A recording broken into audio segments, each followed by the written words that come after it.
नमस्कार, आपका स्वागत है। और मैथ्स में बहुत सारी चीज़ें आप लोगों ने पढ़ा हुआ है। जो पहला चैप्टर आप लोगों ने पढ़ा हुआ है संख्या पद्धति, उसकी एक शीट आपको दी गई थी। उसी शीट का सॉल्यूशन जो है हम लोग यहाँ पे दे रहे हैं। आप ध्यान से देखिएगा। जैसे कि यहाँ पे आपका जो पहला क्वेश्चन है, इसको ध्यान से देखने की आवश्यकता है।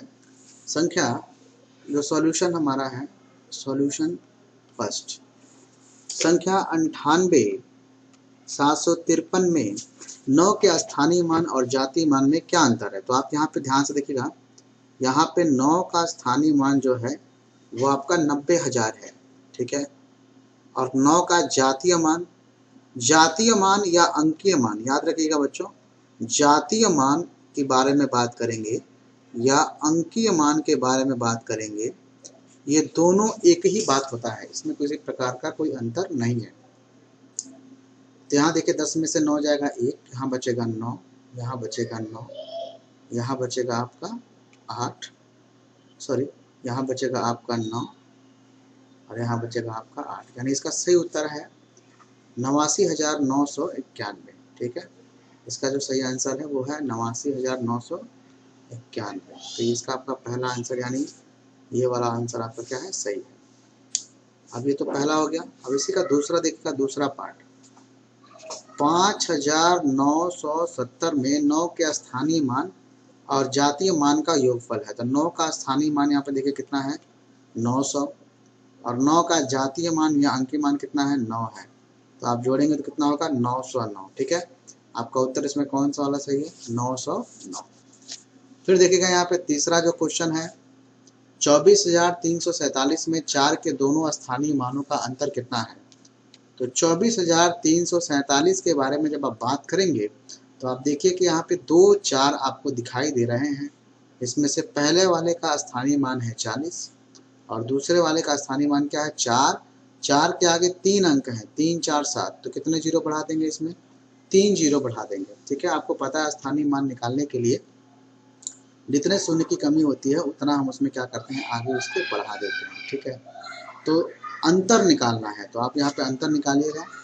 4,000 में से 40 को अगर माइनस करेंगे शून्य, 10 में से 4 जाएगा कितना होगा, 6, यहाँ बचेगा 9, यहाँ बचेगा 3, 3,960। कौन सा ऑप्शन आपका सही है भाई, तीसरा ऑप्शन आपका सही है। चौथा देखिएगा, प्रथम 10 विषम संख्याओं का योगफल कितना होगा। तो प्रथम 10 विषम संख्याओं का योगफल, तो एक बात याद रखिएगा, अगर हमको कोई भी क्रमागत अंकों का योगफल निकालना है, क्रमागत न भी हो तो क्रमागत अंकों का अगर हमको योगफल निकालना है तो इसके लिए फॉर्मूला होता है n इंटू n प्लस 1/2, ठीक है। लेकिन क्रमागत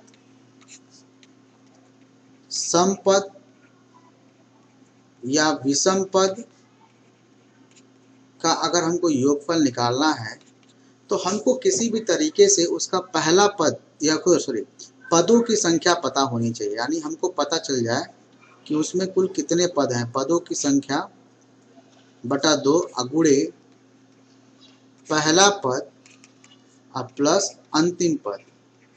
ये किसी भी तरह के सवालों के लिए इस्तेमाल किया जा सकता है। मैं आपको एक उदाहरण बताता हूँ। यहाँ पे देखिएगा 10 विषम संख्याओं का योगफल निकालना है।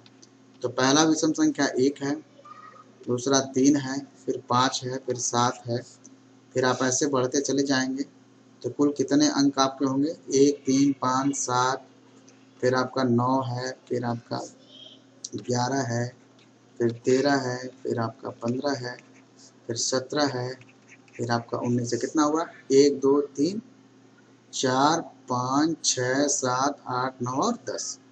ये सब विषम पद है। तो इसमें कुल कितने पद हैं आपके, 10। तो देखिएगा यहाँ फॉर्मूला हमारा क्या है, क्रमागत न हो, देखिएगा मैंने क्रमागत शब्द लिखा, क्रमागत सम लिखा है, ठीक है। तो ये क्रमागत विषम पद है, 1 3 5 7 9 11 13 15 17 और 19, कुल कितने हैं, 10 हैं। तो पदों की संख्या 10 बटा 2 गुणे पहला पद हमारा कितना है, 1 है, और अंतिम पद हमारा कितना है, वो है आपका 19। तो जोड़ दीजिए, 19 में 1 जोड़ें कितना होगा, 20 बटा 2, 2 दहा में 20, कितना हो जाएगा आपका, 10 दहा में 100। यानी कि हमारा यहाँ जो सही उत्तर है वो कितना है आपका, 100 है, ठीक है। अच्छा, इसमें और भी बहुत सारी चीजें आ सकती हैं, तो इस तरह से आप इसको ध्यान में रखेंगे। ठीक है, अगला देखते हैं, अगला क्वेश्चन क्या है।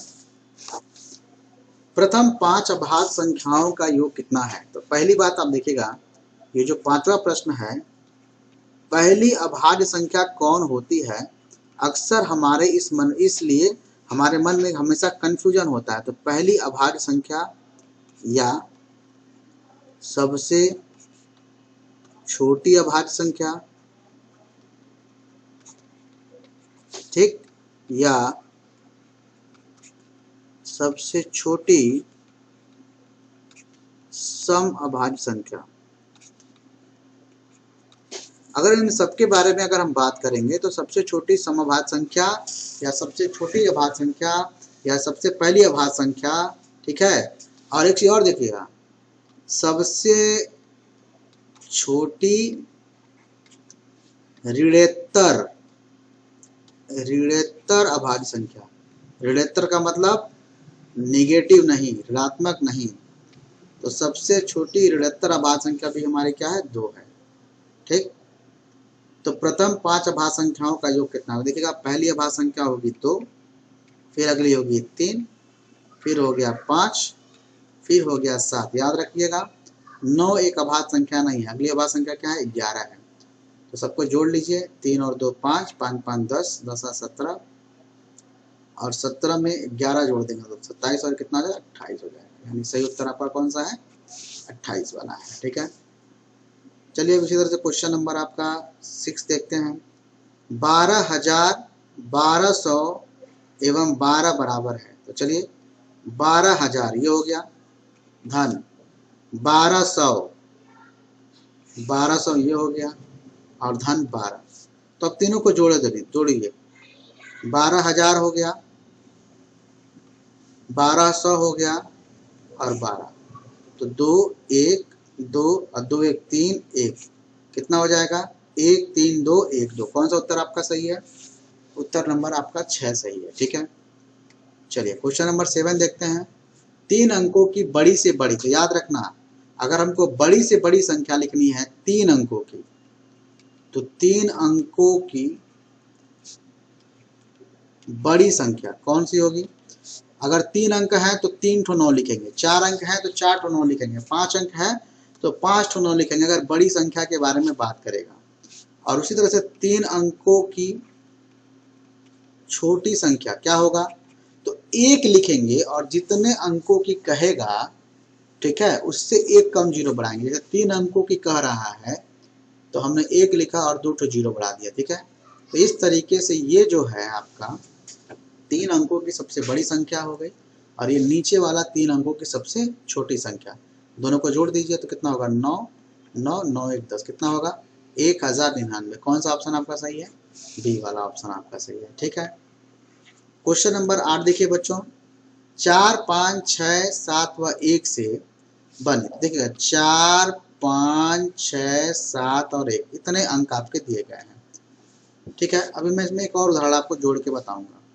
तो इनसे बनने वाली सबसे बड़ी संख्या कौन सी होगी। तो सबसे बड़ा अंक सबसे पहले लिखिए 6, सबसे पहला अंक 7, माफ करिएगा, उसके बाद 6, फिर 5, फिर 4, फिर 1।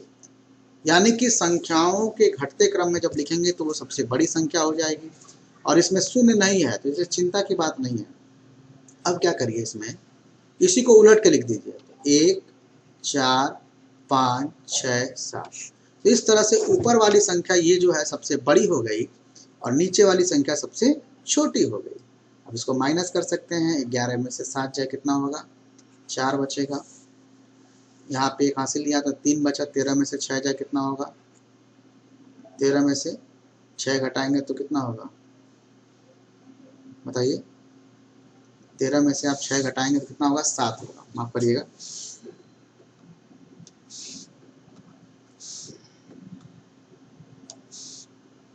ठीक है, 1 हासिल गया, 14 में से 5 जाए, यहाँ कितना बचेगा, 9, 5 में से 4 जाए 1, और 7 में से ये कितना होगा, 6 6 1 9 7 4। कौन सा ऑप्शन सही है आपका, बी वाला ऑप्शन आपका बिल्कुल सही है। ठीक है, तो मुझे लग रहा है आपको समझ में आ रहा है। अब देखो बच्चों, जैसे मान लीजिए कि अगर हमारे पास ये दिया होता 3 5 0 और 9, से बनने वाली सबसे बड़ी संख्या और सबसे छोटी संख्या का अंतर बताइए। तो बड़ी वाले में तो दिक्कत नहीं है, हम सबसे बड़ा लिखे 9, उसके बाद से 5, उसके बाद से 3, फिर हमने लिखा 0। लेकिन छोटी वाले में प्रॉब्लम है बच्चों। देखो, हम जब दिए गए अंकों से कोई संख्या बनाते हैं तो पहले स्थान पर 0 नहीं रख सकते। अगर मान लीजिए आपने पहले स्थान पर 0 रख दिया, फिर लिखा आपने क्या 3, फिर लिखा आपने 5, फिर 9, तो ये अंक अभी 4 अंकों की नहीं है। ये कितने अंकों की हो गई? 3 अंकों की हो गई। यानी कि हमको दिए गए थे 4 अंक और हमने उनसे बनाया 3 अंकों की संख्या, लेकिन जबकि हमको बनाना कितनी अंकों की संख्या है? 4 अंकों की संख्या बनानी है। तो इस नाते हम इस समस्या का समाधान करने के लिए क्या करते हैं कि हम पहले स्थान पर सेकेंड स्मॉलेस्ट नंबर लिखते हैं, यानी कि कौन लिखेंगे? 3 लिखेंगे। फिर उसके बाद से 0 को रखते हैं, यानी 0 को पहले स्थान पर न रख करके 0 को दूसरे स्थान पर रखा जाता है। तो 3 हो गया, 0 हो गया, 5 हो गया और 9 हो गया। ठीक है, तो इस तरीके का भी क्वेश्चन आपकी परीक्षा में पूछा जा सकता है। ठीक है, अगर क्या 101 और गुणे 1 225 का मान कितना है? तो देखिएगा, बहुत आसान सा सवाल है।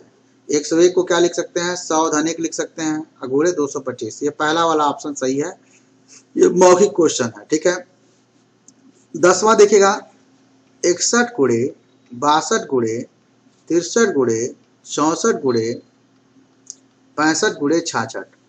61 गुणे 62 गुणे 63 गुणे 64 गुणे 65 गुणे 66 में इकाई का अंक क्या होगा? तो हमेशा याद रखिएगा, इसका सिंपल सा तरीका है।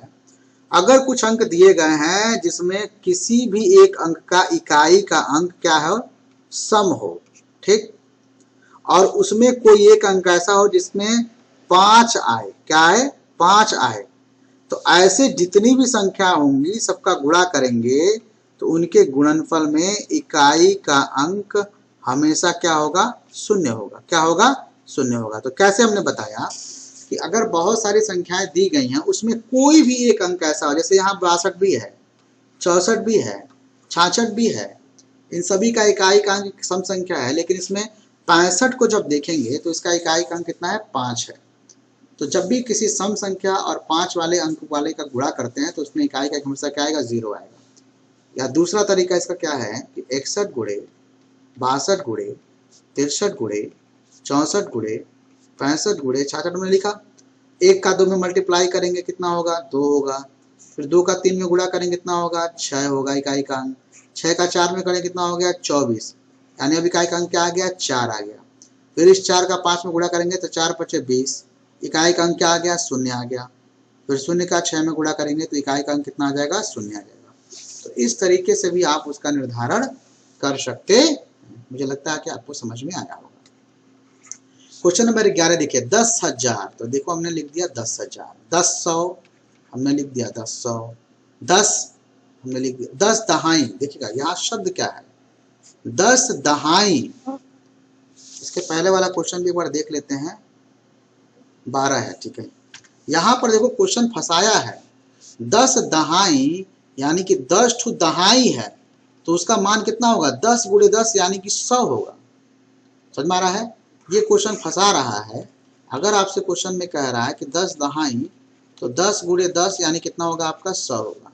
तो हम यहाँ पे 100 मान रखेंगे, तो 0 0 1 1 1, यानी कितना इसका वैल्यू हो जाएगा? 11 111 000 111 00, यानी इसका बी वाला मान क्या होगा आपका? सही है।